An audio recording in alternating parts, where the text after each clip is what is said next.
l'a créé pour faire un chocolat qui vient compléter la gamme, pour donner des goûts qu'on n'avait pas encore.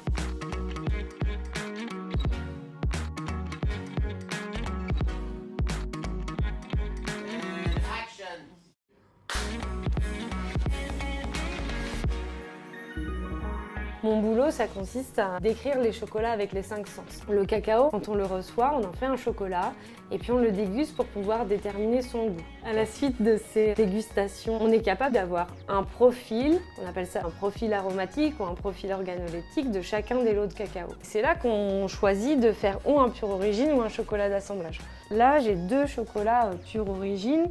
Donc des chocolats dans lesquels on a voulu faire ressortir les goûts du terroir, la typicité. Ici, j'ai un chocolat d'assemblage. C'est vraiment un chocolat où on va choisir un goût avant tout et dans lequel on a l'image du tableau final. Et puis, c'est vraiment les origines qui seront nos couleurs et qui vont créer la peinture finale. D'accord.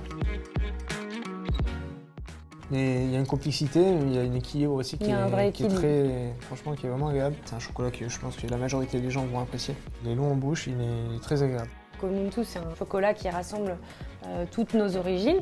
Et puis, à force de dégustation, on a affiné les recettes jusqu'à obtenir 2 finishers en fait.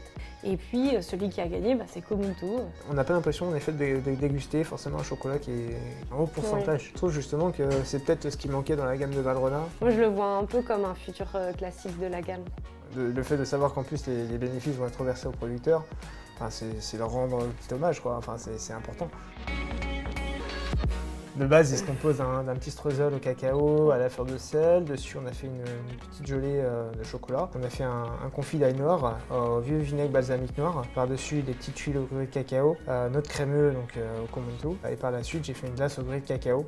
Et du coup, on a le contraste entre cette glace qui va être froide et cette sauce qui va être chaude et qui va être un peu enrobante, un peu soyeuse finalement, qui va équilibrer un peu le dessert. Hyper original du coup. Ouais. Je pense que ça fait partie du rôle du pâtissier de finir sur une note originale, mais gourmande aussi. Finalement, un peu le même métier. Mais